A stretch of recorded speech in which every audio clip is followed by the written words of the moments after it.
Very good friends of Carl King, I'm about to tell you how Buddhism makes me better than other people. It doesn't. I'm making a joke. But the rest of this episode is not a joke, at least not an intentional one.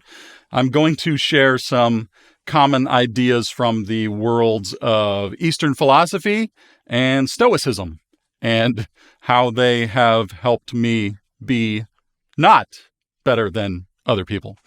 Understanding is useful, so here we go.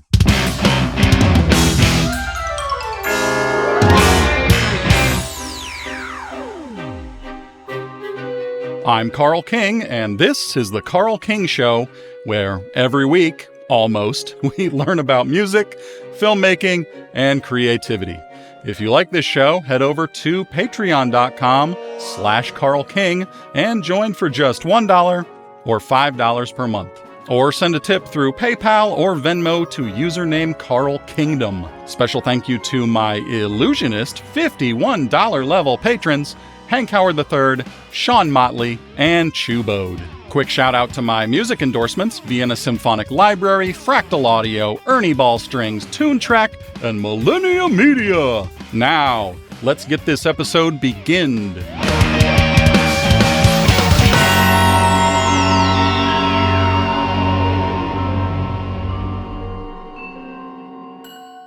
Very good friends of Carl King, I am new to Buddhism, but discovering its core ideas made a big impact on my life in recent years. I call myself a failing Buddhist, which I think is a funny and also accurate way to describe the process, since it's inherently so difficult. Part of Buddhism is meditation, and that's also new to me. On the topic of meditation, author Whitley Strieber said something like this, and I'm paraphrasing from memory, quote, "Meditation isn't something you finally succeed at. It's more like a horse that you get on and fall off, get on, fall off, over and over. And that is the entire act of meditating. Once you've done that, you've meditated." Yuval Noah Harari, the author of *Sapiens*, has been meditating for 23 years, and he described his own meditation work as painfully boring and even upsetting. He says, quote, "Another second and I will scream. It's not fun. It's not recreational. It's not a time to relax. It's everything you don't want to know about yourself. It's very intense and difficult." Yet he does it for 2 hours a day and also takes a 60-day silent meditation retreat every year. About those retreats, he says, quote, "Don't think you're going to relax. For days on end, you're just boiling with anger." Clearly, the process is valuable to him, and hearing about that makes me somehow want to explore it. So someday soon, I hope to do a retreat at a Buddhist monastery. I'm also a skeptic, which means I don't believe in God and magic and supernatural things. And I don't even believe anything about the coincidence of this episode being episode number 69, which looks like a yin and yang symbol. So I think of myself as a secular Buddhist. And whether that is the correct term, I don't know. I'm simply not educated enough on the subject. In the book Approaching the Buddhist Path, the Dalai Lama says Buddhism must embrace and be informed by science.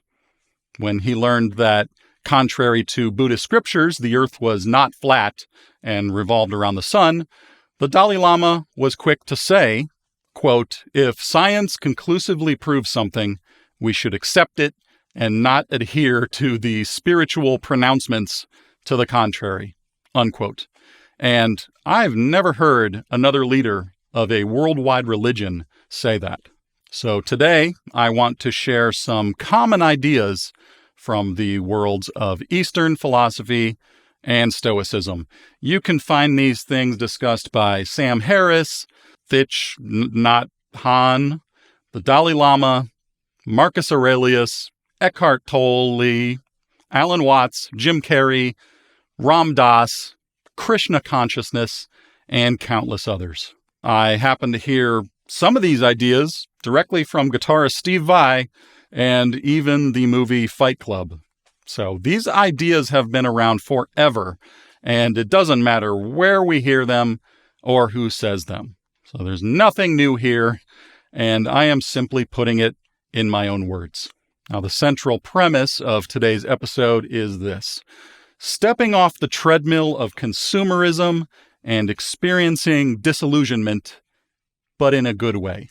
This has always sort of been my path, even when caught up in everyday life. I stumble into the traps of materialism and anxiety and social status games as much as anyone else does, if not more.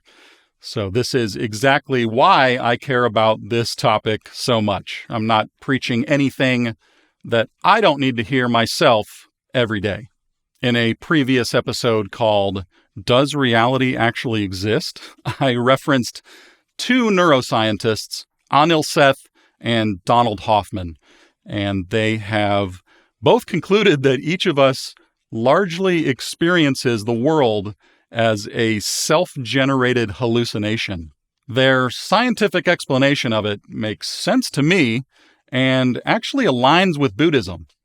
And if you want to know more about that stuff, you can check out episode 63 of this show. Accepting that we don't directly experience reality is part of my lifelong disillusionment process. And there's probably some connection between my autism and my finding truth in Eastern philosophy. These things fit together nicely.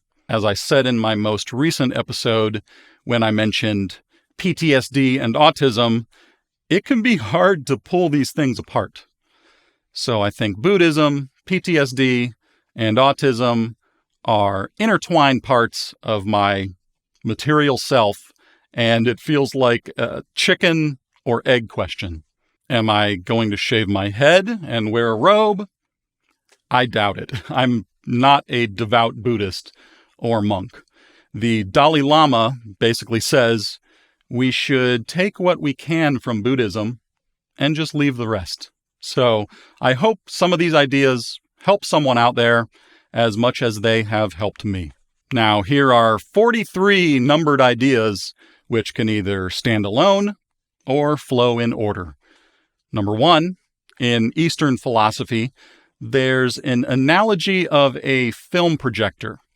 So in a film projector, a light shines through the film, creating the image that you see projected on the screen. And in a materialist society, we are raised to believe we are that film or the image projected on the movie screen.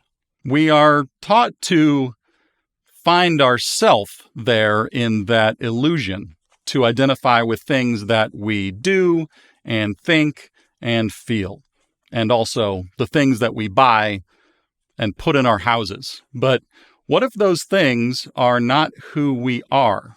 What if we are instead not the film, but the light that shines through the film? And this is considered our simple, pure awareness. Our true self, the light, is in a way distorted by the film it shines through. Number 2. Now, why would we want to identify with this light or simple, pure awareness instead of all those things we do and feel and think and things we buy and put in our houses? Because of suffering. If we identify with those material things and experiences and our ego, we become anxious and fearful because we know that we will eventually lose them. We buy products and they soon lose their meaning. We do activities, but we need to keep doing more, and we're never satisfied, never good enough.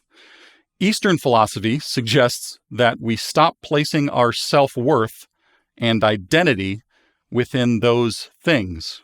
Number 3, everything we have, we will eventually lose. Everything about us will evaporate. This is all temporary, so we can enjoy things and people as they pass in and out of existence. But we can also work to not be attached, so that the process of death, in all of its forms, is accepted and expected. Number 4, instead of accepting that truth, before we die, we race to make ourselves feel good and successful and important. And in its extreme form, we buy luxury goods like overpriced cars and watches and socks that signal our sophistication to others. And it is imaginary value. A lot of us go broke spending money on expensive things in order to make other people believe we're rich. But in reality, it only signals that we're broke. Most wealthy people don't show it off by purchasing those things. And that's one reason they're still wealthy. Eckhart Tolle, says, it's okay to play with the world of form, but don't identify with it. And that is tricky. Number 5, showing off possessions doesn't lead to self-worth or happiness. As Tyler Durden said, the things you own end up owning you. It's a lot of stuff to maintain and be concerned about. Cleaning it, organizing it, fixing it, carrying it from one place to the next when you move. So it can help to get rid of possessions because a human doesn't need all of this stuff. We can get rid of things if A, they're not sentimental, and B, they're cheap enough that we could simply buy them again if we really need them at some point in the future.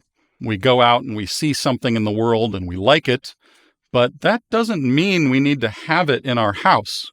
We can simply appreciate it for what it is and let it be there in the world. It's not going to make us whole. Someone else can have it, and there's no need to spend money on it and believe we're more complete because we quote-unquote own it. Number 6, I grew up believing that I needed to become something because what I wasn't enough. For example, I thought these things. I don't speak eloquently enough. I'm not confident enough. I'm not popular enough. I've got dark rings around my eyes. I'm not funny enough. Not enough girls like me. And I won't be enough until I become a future fantasy version of myself. I saw outrageously successful and famous people and believed that was what I needed to be. Anything less would be a total failure. But that was a cruel and totally unfair comparison. Number 7, I used to believe that there was a ladder and that if I climbed that ladder, I would finally achieve a Frank Zappa-like intelligence and creativity and confidence and wealth and independence. Newsflash, there is no ladder. Frank Zappa did not try to become Frank Zappa. He was a once-in-a-lifetime mutant, and we can't beat ourselves up for not being him or any other person. Number 8, we can improve some of our specific skills like speaking with authority or composing music or running, but the belief that we are not good enough right now is simply toxic. Companies prey on this and promise they can improve us, but they mostly can't. Most products are unnecessary and worthless. You can go look at a dump or all of the garbage floating in the ocean right now. Consider the amount of waste that we all create each week. So shopping is a treadmill of buying things we think are important and then soon throwing them in the trash. Number 9, here's another personal example. Some people have an inner teleprompter. They can speak at length, effortlessly, in perfectly formed sentences, and I cannot. When I talk without a script, my sentences come out backwards. I think, why does my brain naturally put this part over here and that part over there. It makes me sound like Yoda. And I assumed that those other great speakers worked hard for it because I would need to work hard to have that ability. But that is only one particular talent, and it doesn't mean much else. Maybe that person is terrible at 100 other things. You're probably good at things they are not. We all have limited time and limited genetics to work with, so it's impossible to be excellent at more than a few things at most. Many of the people I know who are immensely talented in one specific area, like being a musician, can't seem to do other basic things. It's like they put all their eggs in one basket. So try to remember, people with a few specific abilities that you don't have are not inherently better than you or higher status. Number 10, social status is an illusion. No one is above you and no one is below you. Rich, famous, talented, and good-looking people are not any more special than you are. There's no single hierarchy, which means that we are all equals. And if you get into spirituality, beware of the ego, once again telling you that I'm superior because I'm more spiritual than other people. Number 11, what if the social hierarchy is a drug, the most powerful drug there is, and social media is a robot programmed to prey on this addiction? Social media can also lead to good things, but I think drug addiction is an accurate description of its current form, and I think it should be reprogrammed. Number 12, we present the best versions of ourselves on social media and in public, but there are no normal, happy, successful people who don't have baggage. Everyone's got it. Some hide it and some don't. I think it's best to make friends with the baggage. Take your baggage to the park like it's a dog. Allow me to introduce mine to yours. And now we are actually relating. Number 13, it can be liberating to speak about our fears and insecurities rather than hiding them and feeling shame. We think we're the only ones with these problems. But if you want a connection, this is what everyone has in common: suffering and fear. Unless they're a psychopath. Number 14, life is a train powered by trauma, and we think of people as individuals, as if they are disconnected train cars who started their own traumas. Like, why is that guy such a jerk? Well, because of causality.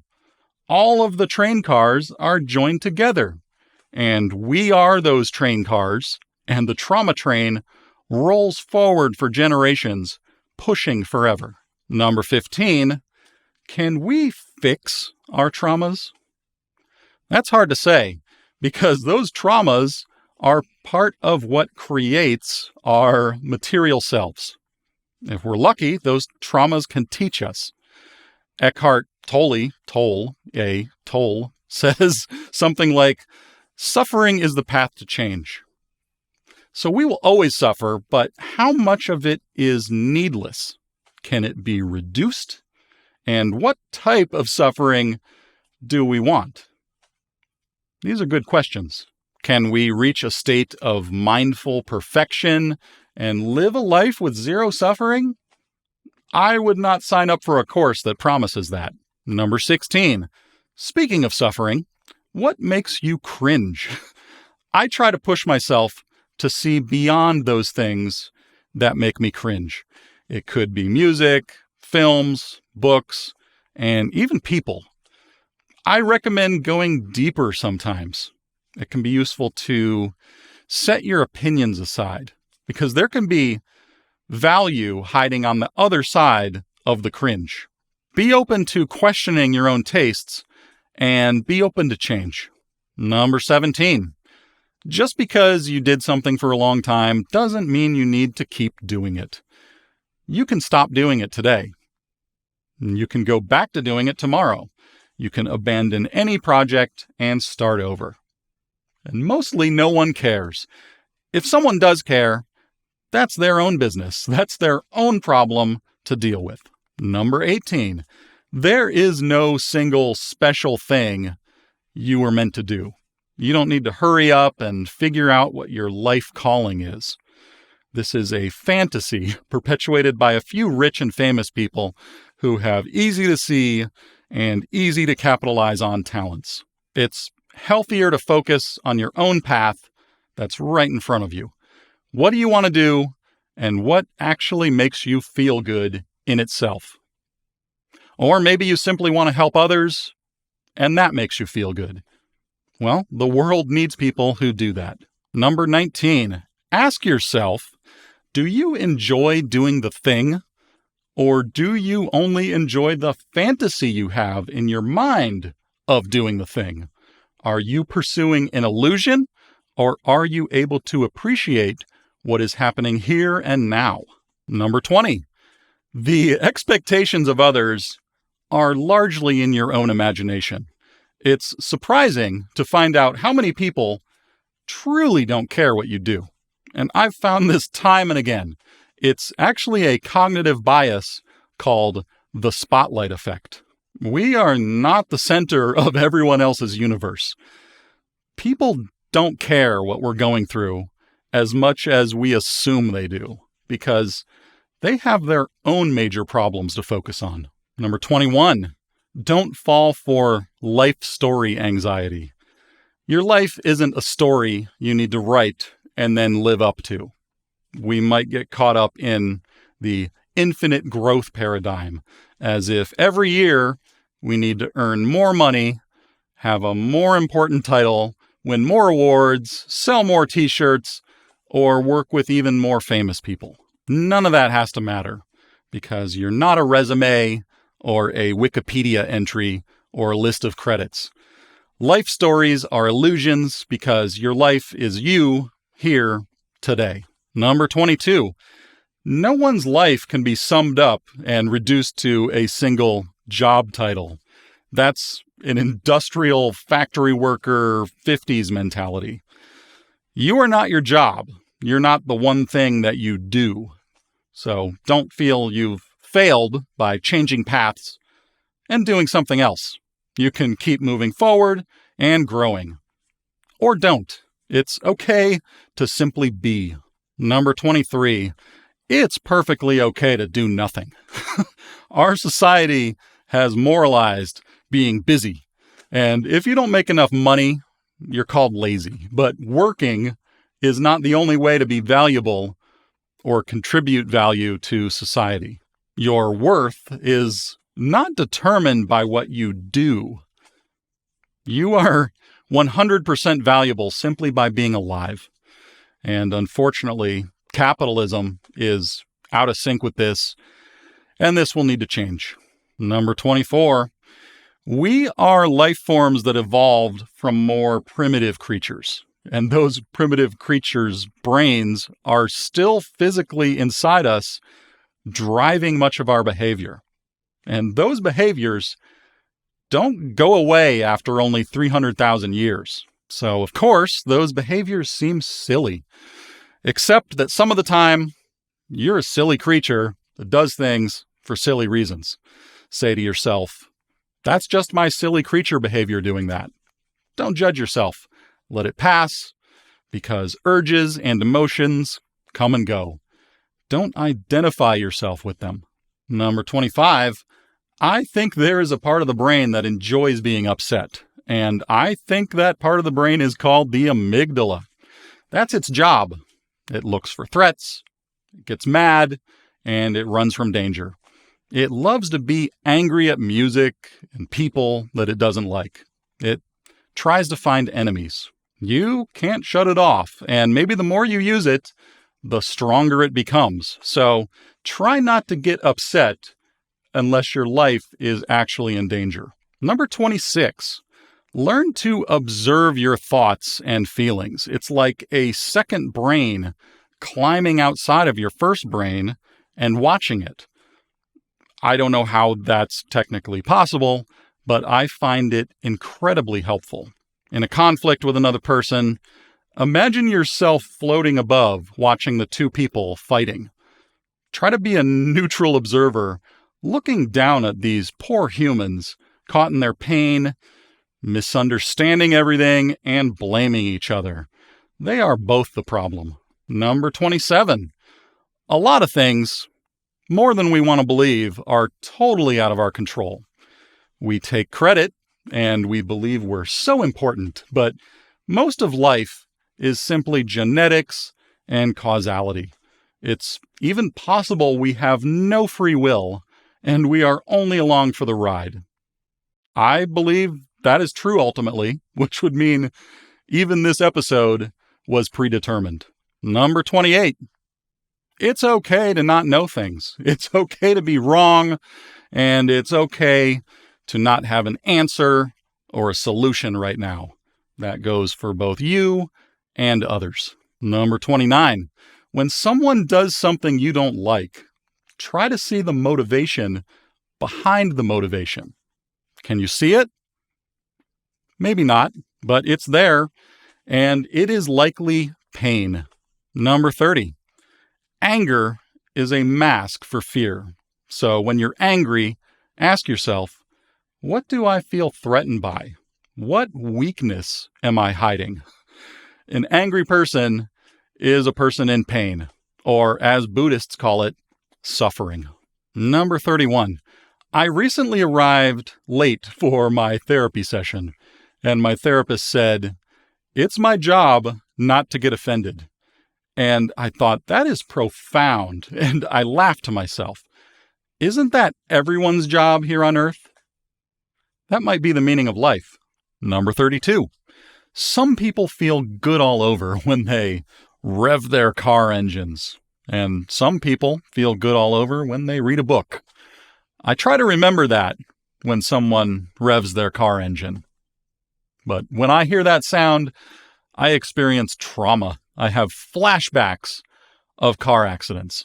But it's likely that the guy with the loud car is just trying to feel good. Should I tell him, don't do the thing that makes you feel good? Number 33. It's rare, but sometimes you will encounter a person who intends to hurt you. But you can't go through life expecting that and projecting it onto everyone. Humans wouldn't have lasted this long if everyone was out to get each other. Our survival as mammals is based on cooperation and caring. Number 34. There's not truly that much difference between people. It's mostly aesthetics. We think we're so different because of the products we buy and decorate our bodies and houses with. Are you metal or country? Or is your identity a football team? Well, what difference does that really make? Not much. Number 35. We also project our identities on the cars we drive. We think of cars as being distinct models because of their external bodies. But what if cars had no external bodies on them? What if we could see all of those ugly mechanical parts? Would everyone make such a big deal out of them and attach their identities to them? I think the answer is no. We would say, what is that horrible thing moving down the road? But that's what cars really are, not their smooth, shiny, colorful shells. Number 36. Just like cars without the pretty car bodies on them, what if people had completely transparent skin, where we could see all of the organs and bones?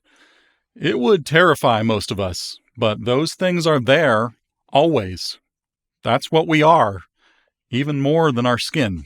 Number 37, our bodies should be treated as vehicles. We should keep them healthy and use them to move us around. That's the job. But some people obsess and polish their vehicles endlessly. They place so much importance on the car's external body, making it so perfectly shiny and smooth that they identify with the car instead of the driver within. They believe they are their body, and this gets into Hare Krishna territory. Just as we will never find self-worth from having a perfect car, we'll never find it from having a perfect body, because there is no perfect body. Number 38, learning and improving are a part of our life. We all do these in some way, whether we want to or not. It can be physical or mental or spiritual. But when we are learning and improving, it might be too slow of a process to see in ourselves. When you're going through that, try to trust that it's happening. Number 39, learning is good, but avoid becoming an expert hobbyist. Independent thinking can get out of control, and in general, you're going to be just fine trusting the experts. Also, try not to become a contra-expert. That's a person who attempts to become an expert on a topic simply to argue against the popular viewpoint, to be a contrarian. There is a lot of money in it, but it's perfectly okay to have no opinions on most topics. People ask me what I think about UFOs and UAPs, and that topic sure seems exciting, and everyone is expected to jump to a conclusion. Is it aliens? Is it the military? I just answer, I don't know. Number 40, we also like conspiracy theories because we want to believe there's an exciting reason for everything. But there's not. We are projecting. The true conspiracy is us. We conspire against ourselves all day, and that is a very boring conspiracy. Number 41, a lot of things become possible if you can accept boredom. It's like a superpower. Often, choosing the option that is boring is actually better. Options that are made to seem exciting on the surface can be a trap, and marketers know this. So always ask yourself, will the boring option actually serve me better? Number 42, there is a lot of suffering in the world. Should we try to reduce it for ourselves and others? Seems like yes. My attempted contribution is to eat a plant-based diet. So I've been a vegan for something like 15 years. I love animals.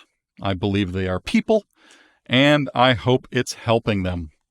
But do I ruin the planet in other ways? Yes.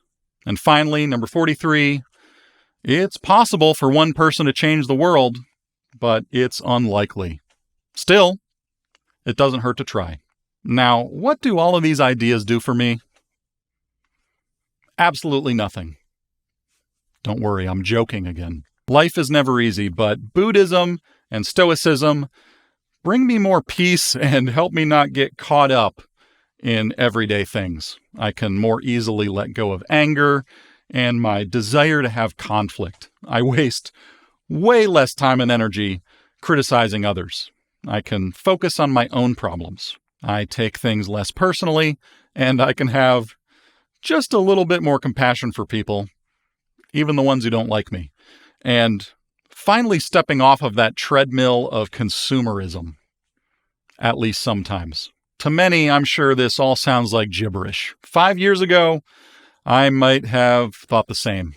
In fact, when I first bought the Dalai Lama book, How to Practice the Way to a Meaningful Life, I tried to read it, and it made zero sense to me.